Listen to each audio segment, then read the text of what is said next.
Hello, नमस्ते, नमस्कार, जय हिंद छात्रों। हम लोग संस्कृत में तीसरा अध्याय भारतीय संस्कार का ऑब्जेक्टिव करने जा रहे हैं। हम लोगों ने इसका पाठ कर लिया था, अब हम लोग इसका ऑब्जेक्टिव करने जा रहे हैं। यदि आपने पाठ को अच्छे से अध्ययन किया है तो आप सब ऑब्जेक्टिव का हमारे साथ साथ आंसर करेंगे, ठीक है। तो भारतीय संस्कार कहने से पहले तो हम लोग एक बार फिर से जान लें कि जब हम भारतीय संस्कार की बात करते हैं, यह दुनिया में अद्भुत है, नहीं उत्तम कहा जाए तो कोई इसमें दो राय नहीं है। हम भारतीयों को जन्म से लेकर मृत्यु तक एक से एक संस्कार से जुड़े होते हैं। हम भारतीय नहीं, हमारे जन्म से मरण तक के विभिन्न संस्कारों की चर्चा हमने अपने पाठ में किया हुआ है। अब हम उससे संबंधित कुछ क्वेश्चन आंसर करेंगे ऑब्जेक्टिव में। प्रश्न है आपके लिए कि प्राचीन काल में शिष्य को क्या कहा जाता था? ब्रह्मचारी। ब्रह्मचारी, विद्यार्थी, बटुक या छात्र, क्या कहा जाता था? ब्रह्मचारी। ब्रह्मचारी नहीं। सप्तपदी क्रिया किस संस्कार में संपन्न की जाती है? विवाह। सप्तपदी विवाह का एक संस्कार है, नहीं। C number. जन्म पूर्व संस्कार कितने हैं? 3। जन्म पूर्व 3 संस्कार हैं, याद है ये तीनों संस्कार? क्या क्या?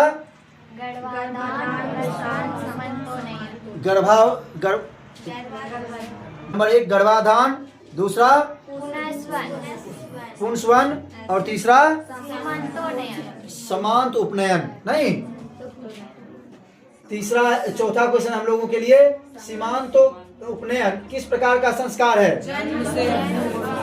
कि जन्म पूर्व के संस्कार हैं, यानी बच्चे के जन्म लेने के पूर्व इस संस्कार को किया जाता है, नहीं। गर्भस्थ शिशु के संस्कार बढ़िया हो इसलिए यह सीमांत उपनयन किया जाता है। फिर प्राचीन संस्कृति की पहचान किससे होती है? संस्कारों से, यानी डी इसका ऑप्शन आंसर हो गया, नहीं। छठे नंबर का क्वेश्चन है कि अंतिम शिक्षा संस्कार का क्या नाम है? अंतिम शिक्षा संस्कार का क्या नाम है? समापवर्तन, नहीं। इधर गया। अंतिम शिक्षा संस्कार का नाम क्या है? समापवर्तन। यानी कि जब छात्र गुरुकुल में अपनी अध्ययन पूरा कर लेता है तो फिर अपने गृहस्थ जीवन में जीने के लिए बच्चे अपने कुल गृह को वापस लौटता है। उससे पहले जो विदाई समारोह होता है उस समय शिक्षक उसे कुछ मूल मंत्र देते हैं, और यही संस्कार कौन सा संस्कार है? समापवर्तन। कौन सा है? समापवर्तन। विवाह संस्कार के अंतर्गत क्या नहीं आता है? गोदान विवाह संस्कार का नहीं है। गोदान कब होता है? के बाद। यानी यह शिक्षा का संस्कार है। कौन सा है गोदान? शिक्षा का संस्कार है, नहीं। इसमें गोदान की जाती, क्या उद्देश्य होता है गोदान का? तो बच्चे जो छात्रावास में रहेंगे शिक्षक के यहाँ, तो वहाँ बच्चे के लिए जो खाने पीने की चीजें होगी वह गाय के दूध से बनी चीजें या उसके विभिन्न उत्पादों के माध्यम से उसका, ठीक है। अगला क्या है? भारतीय संस्कार, कौन सा क्वेश्चन था? विवाह संस्कार के अंदर क्या नहीं, ये हो गया। भारतीय संस्कार के कितने संस्कार हैं? 16 संस्कार हैं। शैशव अवस्था के संस्कार कितने हैं? 6। अंत्येष्टि संस्कार कब होता है? मरने के बाद। अंत्येष्टि संस्कार कब होता है? मरने के बाद। यानी हम हिंदू धर्म के लोग मरने के बाद भी संस्कारों से जुड़े हुए हैं, नहीं। जन्म के पहले भी संस्कार, मरने के बाद भी संस्कार, और जीते जी तो संस्कार यही संस्कार है, नहीं है कि नहीं। तो मरने के बाद अंत्येष्टि संस्कार होता है। पानी ग्रहण किस प्रकार के संस्कार हैं? पानी ग्रहण का मतलब ये विवाह के संस्कार का एक मुख्य संस्कार है। कौन सा? पानी ग्रहण, नहीं। जिसमें क्या होता है कि लड़के के हाथ में लड़की का हाथ रख के, लड़की के पिता शंख रख के, उसमें कि जो धर्माचार्य हैं या पंडित हैं वह हाथ में शंख रख देता है और उसमें पिता जो है पानी डालता है। पानी ग्रहण कहा जाता है इसे। यह संकेतात्मक है। बाकी यह क्या है कि एक पिता उस नए दुल्हा को अपनी पुत्री समर्पित करने के साथ साथ अपनी प्रतिष्ठा भी उसे समर्पित करता है कि हे वर या हे पुत्र या दामाद आज से हमारी पुत्री आपकी अर्धांगिनी हुई, इसके सम्मान का सुरक्षा करना आपका दायित्व है। आज से हमारी प्रतिष्ठा आपकी प्रतिष्ठा हुई। नहीं तो अगला है कि साहित्य ग्रंथों में केशांत संस्कार का नामांतरण क्या है? गोदान है। नहीं, केशांत जिस समय होता है उस समय क्या होता है? गोदान का रस्म होता है। फिर है चरित्र का निर्माण किससे होता है? संस्कारों से। जीवन के विभिन्न चरणों में विभिन्न प्रकार के जो ये संस्कार हैं, यह 16 संस्कार जो हैं, यह बारी बारी से हमारे अंदर अच्छे गुणों का आदान करता है। जैसे मोबाइल में हम नए सॉफ्टवेयर को अपडेट करते हैं, उसी प्रकार से विभिन्न संस्कारों के माध्यम से मनुष्य अपने जीवन में नए नए गुणों को आदान करता है, यानी नए गुणों को समाहित करता है। नहीं, फिर है गोदान किस संस्कार का मुख्य कर्म है? केशांत संस्कार का। अगला प्रश्न आपको पुंसवन दिख रहा है कि पुंसवन संस्कार कब होता है? पुंसवन कब होता है? जन्म से पहले। वागदान किस संस्कार का हिस्सा है? विवाह का। नहीं, कि वर पक्ष और वधू पक्ष के लोग एक दूसरे से मिलते हैं और लड़के लड़की का विवाह के लिए तैयार होते हैं, दोनों अपना वचन देते हैं। नहीं, वागदान है। उसके बाद क्या है? भारतीय संस्कृति की अद्वितीय विशेषता क्या है? संस्कार। कि भारतीय संस्कृति के अंतर्गत एक मनुष्य जो भारतीय धर्म में जीता। उसके बाद क्या है? सीमांत उपनयन संस्कार का प्रयोजन क्या है? फिर से बताइए। गर्भवती की। सीमांत उपनयन संस्कार का मतलब है कि गर्भस्थ शिशु जो अब की बड़ा हो रहा है माँ के गर्भ में, उससे माँ की जो बेचैनी परेशानियां बढ़ेगी, तो इस तरह के संस्कार आदि करने से माँ को थोड़ा सा हौसला मिलता है, हिम्मत मिलता है और उसे हैप्पी होने का, खुश होने का मौका मिलता है। नहीं, तो सीमांत उपनयन संस्कार का प्रयोजन क्या है? गर्भवती की प्रसन्नता। नहीं, आगे बढ़ते हुए हम लोग 19 नंबर का प्रश्न देखेंगे। 19 नंबर के प्रश्न में क्या है कि भारतीय जीवन दर्शन का महत्वपूर्ण उपादान क्या है? संस्कार। क्यों? जाति प्रथा नहीं है? हाँ, जाति प्रथा तो है, लेकिन वो महत्वपूर्ण नहीं है, वो तो गड़बड़ बात है। नहीं है कि नहीं? उसी प्रकार जाति प्रथा या वर्ण व्यवस्था दोनों समान चीजें हैं। धर्म की बात करें तो नहीं, धर्म तो तब ही होगा जब संस्कार होगा। बिना संस्कार का वो धर्म नहीं, तो वो अधर्म हो जाएगा। आई बात समझ में कि नहीं? तो बिना संस्कार का धर्म नहीं हो सकता है। और दूसरी बात, धर्म होगा तो संस्कार भी होगा। सही धर्म होगा तो संस्कार भी होगा। किस संस्कार के साथ लोग वास्तविक गृहस्थ जीवन में प्रवेश करते हैं? विवाह संस्कार के बाद। नहीं, विवाह संस्कार के बाद लोग वास्तविक रूप से गृहस्थ जीवन में प्रवेश कर जाता है, यानी एक परिवार का एक पति पत्नी मालिक और मालकिनी हो जाता है। नहीं, मुखिया और इससे मुखिया पुल्लिंग ही शब्द है, मुखियन कोई शब्द होता नहीं है। ठीक है, मुखियन कोई शब्द नहीं होता है। हम लोग बोल चाल में मुखियन शब्द यूज कर लेते हैं, नहीं तो मुखियन नाम का कोई शब्द होता ही नहीं है। ठीक है, मुखियन पुल्लिंग शब्द है, मुखिया पुल्लिंग शब्द है, चाहे स्त्री बने कि पुरुष बने, मुखिया मुखिया ही होता है। ठीक है, आइए बस में दोनों पति पत्नी परिवार का मुखिया होता है। ठीक है, ध्यान रहे, क्या बताया मैंने कि मुखिया शब्द का स्त्रीलिंग नहीं होता है, डॉक्टर शब्द का स्त्रीलिंग नहीं होता है, वैद्य शब्द का स्त्रीलिंग नहीं होता है। समझे? नहीं, वैद्य वैद्य नहीं मुखिया मुखियन। शिक्षक का शिक्षक शिक्षिका है, लेकिन इंग्लिश में बस टीचर है।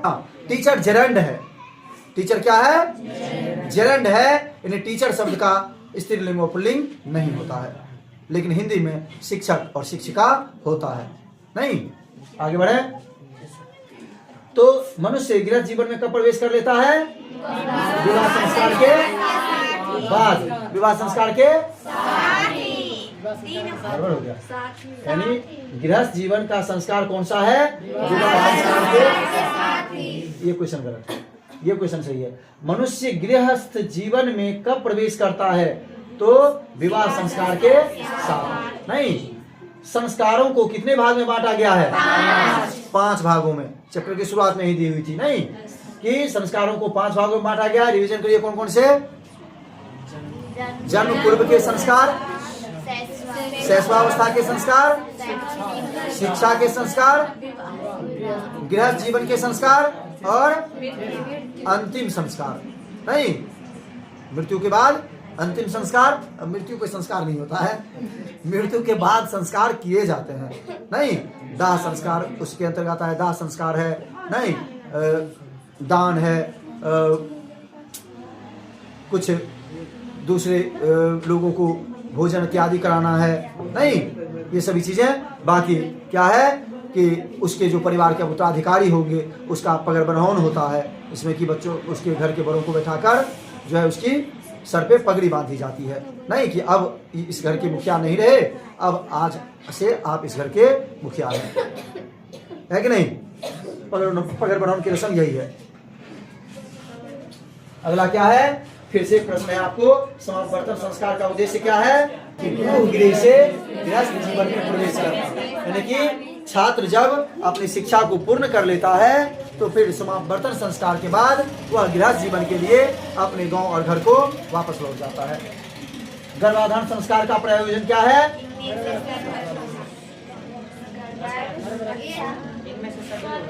सबके सब हो जाएंगे। नहीं, गर्भ रक्षा भी इसका उद्देश्य है। गर्भस्थ शिशु में संस्कार रोपण हो, गर्भवती की भी रक्षा हो और इसमें से सभी हो जाएगा। नहीं, ये सबके सब संस्कार हैं गर्भाधान का मतलब। नहीं, हम सबों में भारतवर्ष के प्रति क्या होनी चाहिए? देशभक्ति होनी चाहिए। यानी अपने देश के प्रति जो हमारा समर्पण होता है, प्रेम होता है, लगाव होता है, इसको हम देशभक्ति कहते हैं। पिता के प्रति इसी तरह का भाव होगा, क्या होगा? पितृभक्ति होगी। देवताओं के प्रति ऐसे ही भाव होगी तो देवभक्ति, और टीचर के प्रति ऐसे ही भाव होगी तो क्या होगी? गुरु भक्ति हो जाएगी। नहीं, तो हम सबों में भारतवर्ष के प्रति क्या है? किसान संस्कार कहाँ का संस्कार है? गुरुगिरी के लाजा होम कर्म कांड किस संस्कार में होता है? विवाह संस्कार में है। नहीं, विवाह संस्कार में लाजा होम होता है। ठीक है, आगे है पहले शिष्य वेदारंभ कहाँ करते थे? पहले शिष्य वेदारंभ कहाँ करते थे? गुरुगृह में, जिसको गुरुकुल कहते हैं। नहीं, गुरुगृह में। जन्म पूर्व संस्कार क्यों किया जाता है? जन्म पूर्व संस्कार क्यों किया जाता है? हाँ, गर्भ की रक्षा के लिए, गर्भ में शिशुओं के संस्कार के लिए हेतु, गर्भवती की प्रसन्नता के लिए, इसलिए सभी हो जाएंगे। क्लियर? भारतीय जीवन है थी कि भारतीय जीवन दर्शन का महत्वपूर्ण योगदान क्या है? संस्कार ही है। पुंसवन संस्कार का उद्देश्य क्या है?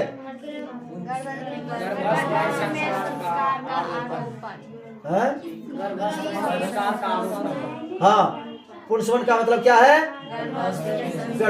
गर्भ में संस्कार का आरोपण। फिर से पुंसवन संस्कार का उद्देश्य क्या है? गर्भस्थ में स्थित शिशु के संस्कार का आरोपण। शैक्षणिक संस्कार कितने हैं? 5। शिक्षा के 5 संस्कार हैं, बताइए कौन कौन से?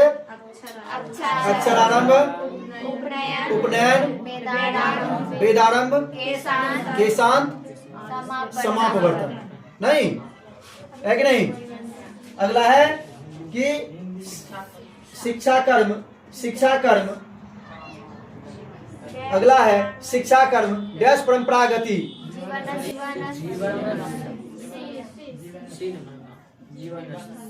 जीवनस्य परमागति। हाँ, शिक्षा कर्म जो है जीवन का परम गति है। शिक्षा कर्म क्या है? जीवन का देखो हम लोग कितने शानदार हैं, हम लोग जीवन के परम गति में हैं अभी लोग। हम लोग नहीं, चाहे हम शिक्षक हैं या आप छात्र हैं, जीवन का सबसे उत्तम गति है यह। इस दौरान यदि तुम मिस कर गए तो फिर पूरे जीवन इसका नुकसान भोगना पड़ेगा। इस शिक्षा के दौरान एकदम ब्रह्मचर्य का पालन करते हुए, सही संस्कार को अपनाते हुए अपने विद्या को जितना ज्यादा हो सके अपने अंदर स्टोर कर लेना है। अभी तुम्हारा ज्ञान अर्जन का समय है, बाद में धन अर्जन का समय आएगा। अब धन अर्जन के समय में तुम ज्ञान अर्जन करने की कोशिश करोगे तो फिर मुन्ना सरजी हो जाओगे। समझ में आई बात ही नहीं? तब ना घर का ना घाट का। यानी ना तो ठीक से काम कर पा रहे हैं, ना तो ठीक से पढ़ाई कर पा रहे हैं, है कि नहीं? तो शिक्षा के समय में सही से शिक्षा पा लेने हैं और फिर कमाने की उम्र में दम से कमा लेना है।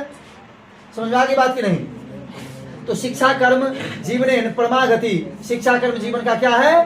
परम गति है।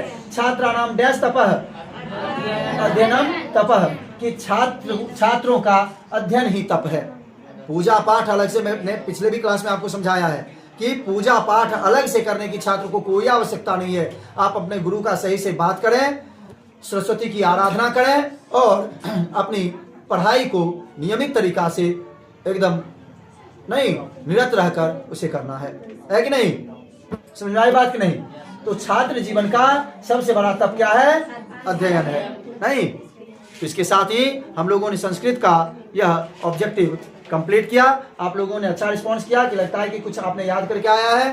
ठीक है, इसी तरह से हम लोग अगले चैप्टर को हम लोग पढ़ेंगे। ठीक है, धन्यवाद साथियों, आपने हमारे वीडियो को अंत तक देखा। हमारे वीडियो को लाइक, सब्सक्राइब और शेयर भी करें, जिससे हमारा हौसला बढ़े और मैं आपके लिए और भी उपयोगी वीडियो बनाने का प्रयास करूं। धन्यवाद।